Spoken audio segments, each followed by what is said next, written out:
These are your notes for Unit 5, Day 1 of PreCalculus. If you would like to see the warm-up, the review question, or any test questions we went over in class today, just look at the finished notes. So today we're going to talk a little bit more about functions in general. We talked about linear, quadratic, polynomial, and rational functions in our last couple of units. Today we're going to talk about the composition of two functions, so f of g of x and g of f of x. We'll be able to find the domain of the composition of two functions. We'll talk about what makes a function one-to-one, and we will talk about the inverse of a function, how to verify if two functions are inverses of each other. So the composition of functions, that is when we have the f of g of x, or in notation wise, you can do that little open circle in the middle, so the f of g of x, or you can do it with just the f of g of x with parentheses. And so this is when you take one function and you plug it into another function. So you're substituting a function into another function. So instead of substituting like x equals 3 into a function, you're going to substitute an entire expression like x plus 2, and you'll substitute that into all of the x's.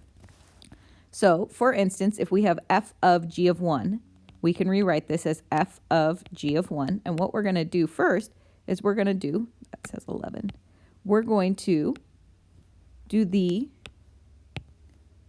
g at 1 first. So you do the inside piece first. So this is going to be f at, and then g at 1. We're going to take this function right in here, which is 3x minus 4, and we're going to plug in 1. So this is 3 times 1 minus 4. And 3 times 1 minus 4 is negative 1. So now we've evaluated g at 1. And so now that we've evaluated g at 1, now we're going to take that and plug it into f. So now we want f at negative 1. And f at negative 1 is going to be, now we're going to take negative 1 and plug it into for x. So negative 1 squared minus 2 times negative 1 plus 3. So this is 1 plus 2 plus 3, which is 6. So f of g at 1 is 6. And then if we wanted to do g of f at 1, this would be g of f at 1. So again, we're going to do the inside piece first. So we're going to find f at 1 first. And if I wanted to find f at 1, I'm going to take 1 and plug it into the f function, which is right here. So I'm going to take 1 and plug it in. So this would be 1 squared minus 2 times 1 plus 3. So this would be g at 1 minus 2 plus 3, and 1 minus 2 is negative 1 plus 3 is 2. So now I want to know g at 2 and g at 2. So now I'm going to take 2 and plug it into the g function. So this is 3 times 2 minus 4, which is 6 minus 4, which is 2. And then if we want f of negative 2, so f at f of negative 2, again, we're going to do the inside function first. So we're going to find f at negative 2 first. So I'm going to take negative 2 and plug it into the f function. So this is going to be f at negative 2 would be negative 2 squared minus 2 times negative 2 plus 3. So this would be negative 2 squared is 4 plus 4 plus 3.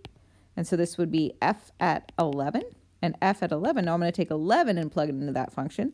So this would be 11 squared minus 2 times 11 plus 3. And so this is going to be 121 minus 22 plus 3.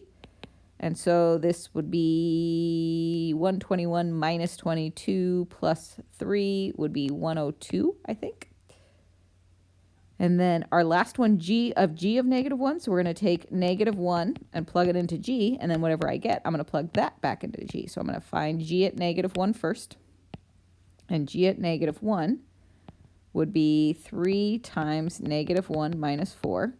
And 3 times negative 1 minus 4 is negative 7.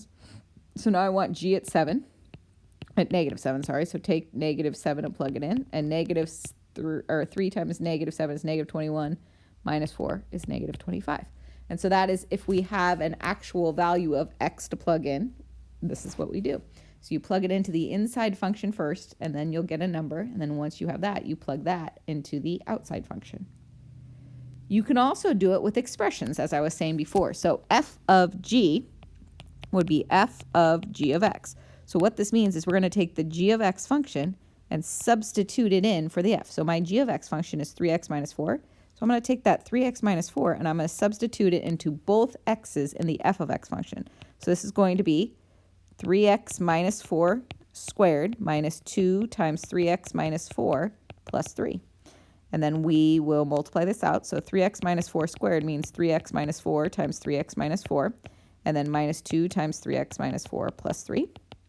So this is going to be 9x squared minus 12x would be minus 24x plus 16. Then minus 6x plus 8 plus 3. And so if I combine like terms, I get 9x squared minus 30x, and then 27, I believe. So 9x squared minus 30x plus 27 would be f of g of x. And then we can also do the composition the other way, g of f of x. So I'm going to take f of x, and I'm going to substitute the f of x function in for the g. So I'm going to take x squared minus 2x plus 3, and I'm going to substitute it in for the x in the g function. So this is going to be 3 times x squared minus 2x plus 3,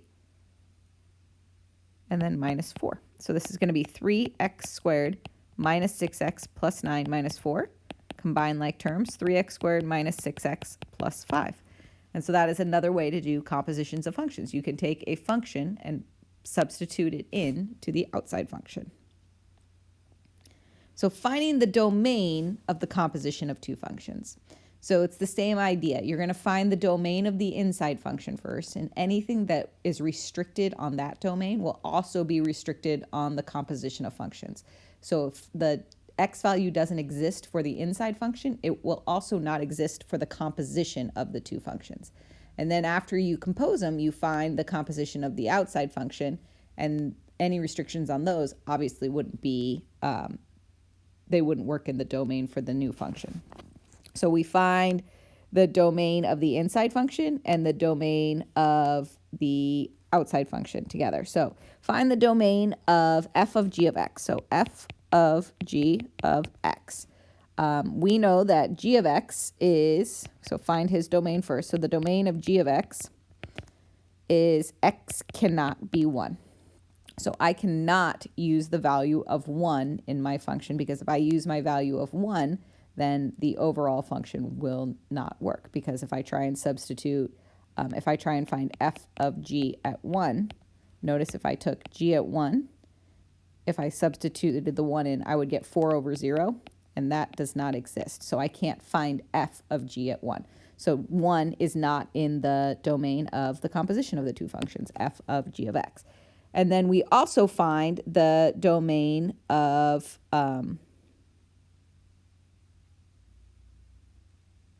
f of x when we plug it, or we find the domain of f of g of x. So we're going to take g of x and plug it in.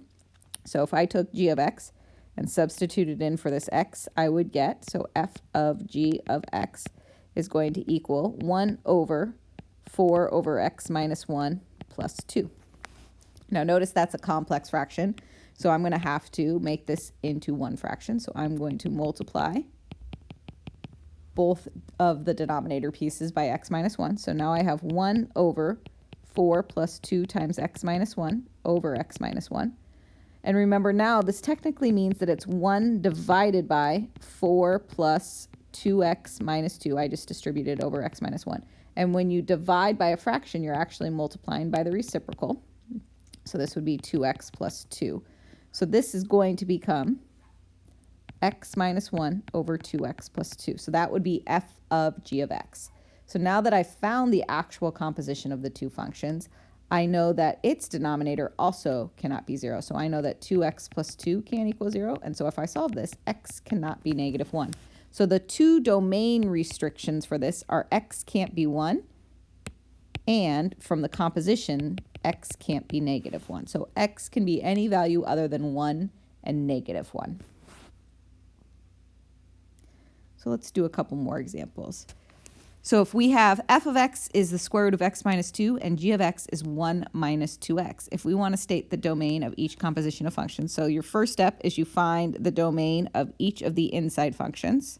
So the inside function would be the second one. So for a, if we did f of g of x, we start by finding the domain of g of x. And since g of x is 1 minus 2x, its domain is all real numbers because it's a line. So g of x has no restrictions. So now we're going to actually find the composition of the two functions.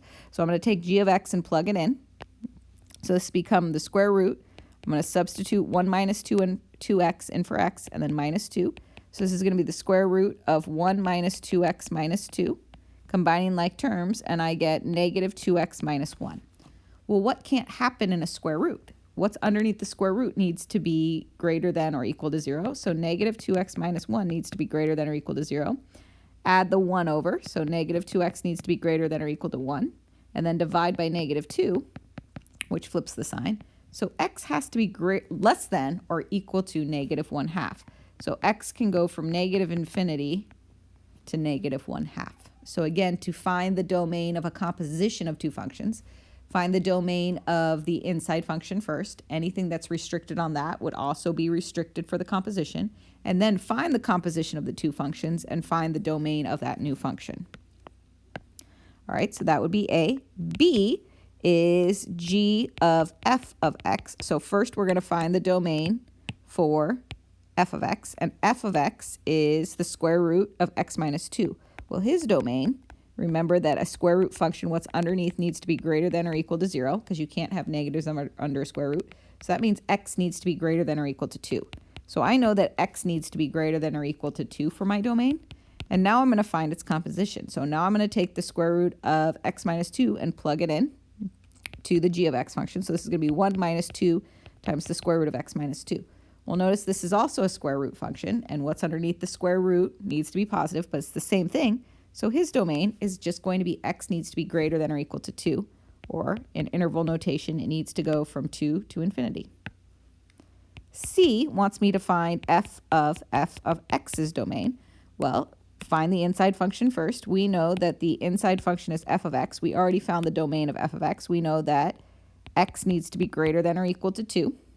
And now if I took f of x and plugged it into f of x, I'd have the square root of x minus 2 minus 2. All right, well, what's underneath the square root needs to be positive. What's underneath the square root is this. So the square root of x minus 2 needs to be greater than or equal to 0. Well, I'm going to solve this, so I'm going to get the square root by itself. And so the square root of x minus 2 needs to be greater than or equal to 2. I'm going to square both sides. So x minus 2 needs to be greater than 4 and add over. So x needs to be greater than or equal to 6. So the two pieces of the domain are x needs to be greater than or equal to 2 and x needs to be greater than or equal to 6. You pick the one that restricts it more. The one that's more restricting is x needs to be greater than or equal to 6 because it includes fewer numbers. So my domain will be from 6 to infinity for the overall composition of functions. For part D, g of x, first find the domain of the inside function. Well, g of x's domain, it's a line. 1 minus 2x is a line. So his domain was all real numbers. And now take g and plug it in for g. So this is 1 minus 2. And then I'm going to plug g in there. So 1 minus 2x. If I simplify this, I get 1 minus 2 plus 4x, or negative 1 plus 4x. And we know that would just make a line if I graph it. So his domain is going to be all real numbers. All right. Well, what if we are given the composition already composed? So the two functions were already put together. Could you break it back up into its pieces, f of x and g of x? So we want this 2x plus 3 to the fourth to be some sort of composition of functions. We want it to be an f of g of x. Well, can you see who would be the inside function and who would be the outside function? Well, the inside function, it looks like I took 2x plus 3 and plugged it in. So the g of x is what was plugged in, so that's going to be 2x plus 3. So g of x is going to be 2x plus 3. And what did I plug that into? What function did I plug that into? Well, it looks like I plugged it into a function where I took the fourth power of it. So that means that my f has to be the fourth power of something. So f of x should be x to the fourth. So if you took 2x plus 3 and you plugged it in for x, do you get 2x plus 3 to the fourth? You do.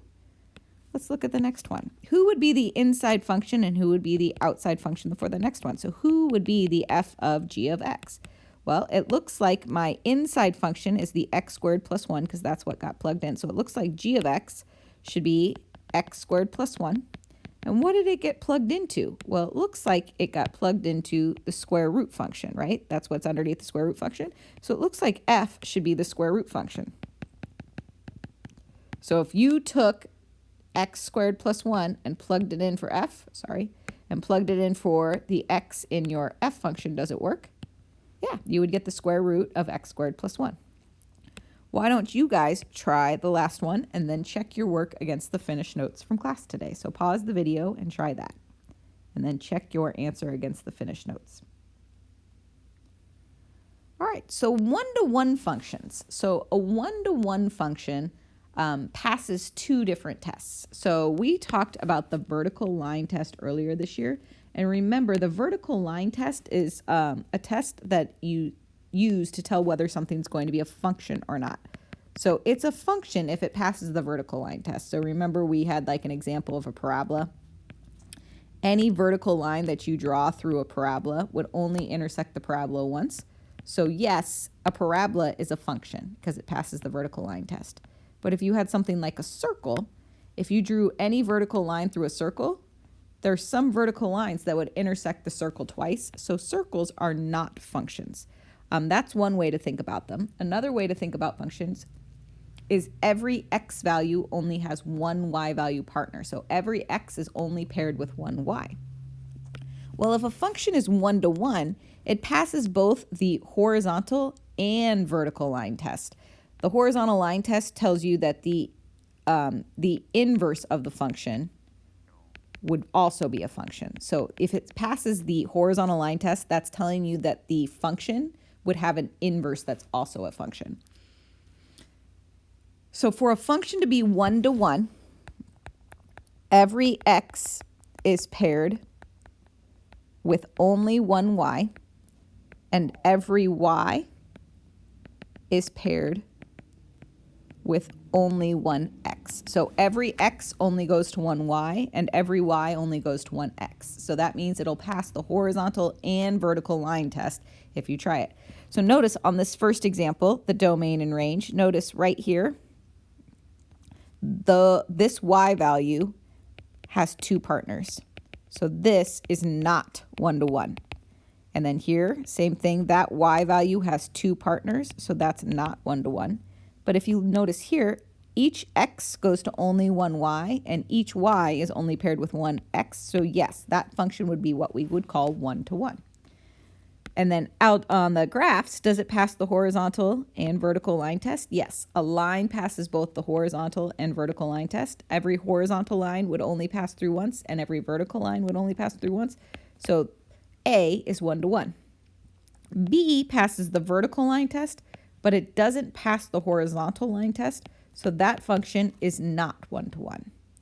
On the following function, notice it does not pass the vertical line test, so that function is not one-to-one. A parabola passes the vertical line test, but it doesn't pass the horizontal line test, so a parabola is not one-to-one. So again, one-to-one functions, every x is paired with only one y, and every y is only paired with one x, or on the graph, it passes both the vertical and horizontal line tests. So the inverse of a function. There's a couple ways to think about the inverse of a function. We know about inverse operations, like adding 3 and subtracting 3 are inverses of each other. They undo each other. Or multiplying by 3 and dividing by 3 are inverses of each other because they undo each other. They're inverse operations. X squared and the square root of x, those are inverses of each other because if you take the square root of something squared or you square a square root, they undo each other. Same with a cube and a cube root and so on. So those are inverse operations. So all of these are inverse operations. If we want to find the inverse of a function, what you can do is you are just going to switch the x and the y's.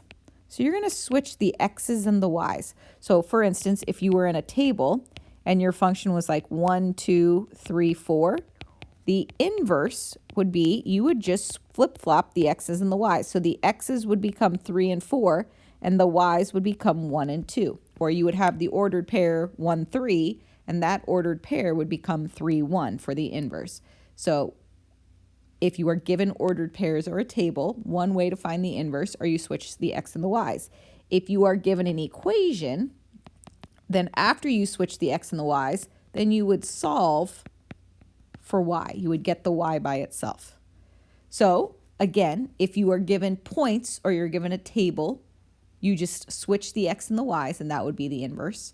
If you are given an equation, you switch the x and the y's, and then you're going to solve it for y, and what you get would be the inverse. And our inverse notation, it looks like it would have an exponent of a -1, but that just reads as the inverse. So f with a little -1 up where the exponent would go, we read that as the inverse of f of x. So that's our notation for the inverse. So that would be the inverse of f of x. We don't read that as f to the -1. We read that as the inverse of f of x. So use the given points to graph the inverse of the function. So what we're going to do is we're going to take each of these points and we're going to switch the x and the y and graph the new point. So if I switch x and y, the point -1, -2 will be on my inverse. So -1, -2, that point will be on my inverse. And then I'm going to flip-flop the next point, 0, 1, or sorry, -1, 0 would become 0, -1. So 0, -1 is going to be on my inverse, which is right here. And then my next point is the point 2, 1. So on my inverse, I'm going to have the point 1, 2. So the inverse is going to look like connect them, and there's my inverse. Do you notice anything about that graph? Remember, to find the inverse, what you're doing is you're flip-flopping the x's and the y's. Well, notice, what's this line right here? If I drew in this line right there, what's the equation for that line? Well, that's a line that passes through at 0, 0, and then it has a slope of 1. I'm going up 1 over 1. That's the line y equals x. And notice the inverses are perfect reflections over the line y equals x. So when you graph an inverse, it's going to be a perfect reflection over the line y equals x. But one way to graph an inverse is to just flip-flop all the x's and the y's from the original function. So verifying the inverse of function using compositions. So if two functions, so if f of x and g of x are inverses, then one way to verify it is f of g of x is going to equal x, and g of f of x is going to equal x. So if you do the composition both ways, g of f of x and f of g of x, they're going to cancel each other out. All the operations will cancel each other out. Like if you take the square root of x squared, you get x, or if you square the square root of x, you get x. They cancel each other out. So if two functions are inverses, then when you do their compositions, they cancel to x. So verify that the inverse of g, which is x cubed, is the cube root of x. So remember, we read this as the inverse of g of x. That's how I would read that. So if I do the compositions, so g of the inverse of g of x, so I'm going to take the cube root of x and plug it in for x cubed. So this is going to be the cube root of x, plug it in, and cubed. And when I if I cube a cube root, they cancel each other and I'm just left for x. Or if I do it the other way, the inverse of g of x, if I take g of x and plug it into the inverse of g of x, I would get the cube root of x cubed. And when you take the cube root of x cubed, you're left with x. So if you do the g of g inverse x or the g inverse of g of x, both ways you get x. So that proves that g and g inverse are inverses of each other. So verify that f and the inverse of f are actually inverses. So let's do f. We'll do the composition both ways. So the first one, I'm going to take 1/2 x minus 3 and plug it in. So this is going to be 2 times 1/2 times x minus 3 plus 3. And 2 times 1/2 is 1. So this is just going to be x minus 3 plus 3, which is x. So it works going that direction. Now let's go the other direction. So we're going to take f of x and plug it into the inverse. So I'm going to take 2x plus 3 and plug it in for this x. And so I'm going to get 1/2 times 2x plus 3 minus 3. And if I combine like terms, then I would get 1/2 of 2x, which is just x. Since I get x when I do the composition both ways, then those two functions are inverses of each other. So finding the inverse of a function defined by an equation. We talked about this earlier. So your first step is you want to switch the x and the y. So you're going to switch the x and the y variables. And then step 2 is you're going to resolve for y. And then whatever you get will be the inverse. So find the inverse of 2x plus 3 and then graph them on the same coordinate planes. So I'm going to change f of x to y. So I have y equals 2x plus 3. That's my original function. To find the inverse algebraically, we're going to switch the x and the y. So this is going to be x equals 2y plus 3. And then we're going to solve that equation for y. So I'm going to subtract the 3 from both sides, and I get x minus 3 equals 2y. And then I'm going to divide both sides by 2. And so I get 1/2 x minus 3/2 equals y, but that's going to be the inverse. So I'm going to write that with inverse notation. So the inverse of f of x is the same thing as 1/2 x minus 3/2. Now it wants me to graph both of those on the same graph. And so remember, when you graph them, they should be a perfect reflection over the line y equals x. So 2x plus 3 would start at 3 and then go up 2 over 1. So here's my first line. And then my second line would be negative 3/2 would be negative 1.5. And then it's telling me to go up 1 over 2. And so now if I connect those, that would be my second line. And then notice if I plotted in the line y equals x, the blue and the green line are perfect reflections over the line y equals x. So they are inverses of each other. So the function 2x plus 1 over x minus 1 is 1 to 1. So let's find its inverse, and then we'll check the result on Desmos. So again, to find an inverse algebraically, the first step is to switch the x's and the y's. So we have y equals 2x plus 1 over x minus 1. So all the y's are going to become x's and the x's are going to become y's. So x equals 2y plus 1 over y minus 1. And now we want to solve this for y.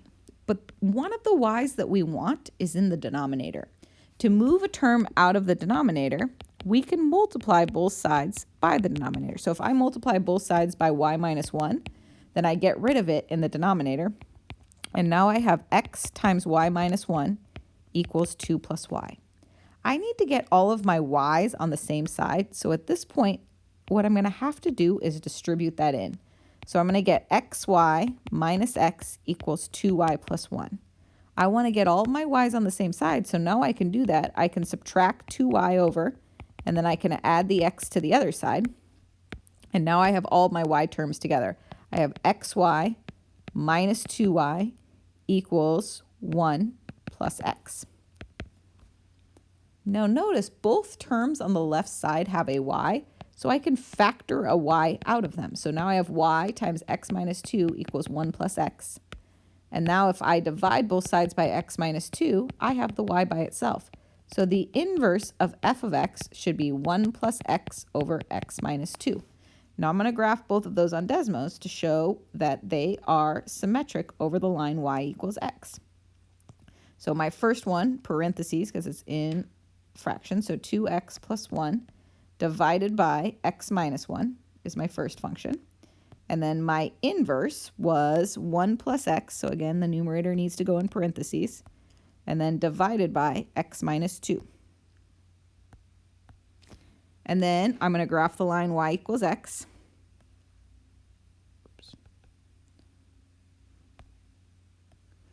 And notice the red and the blue are perfect reflections over the line y equals x.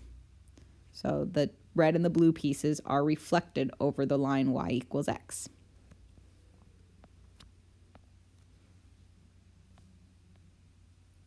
All right, find the inverse of f of x equals x squared as long as x is greater than 0.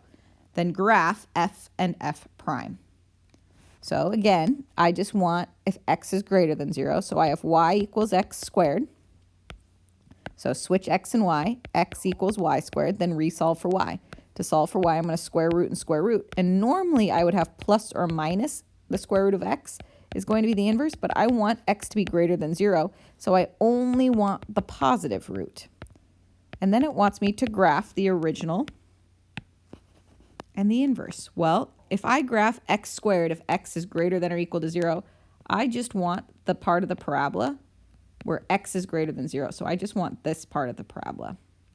And then we know what the square root of x looks like. The square root of x looks like the sideways parabola. And then notice these are also perfect reflections over the line y equals x. So I'm only graphing part of the parabola, and then when I found the inverse, I'm only finding the positive root piece. All right, gentlemen, your homework is 5.1 and 5.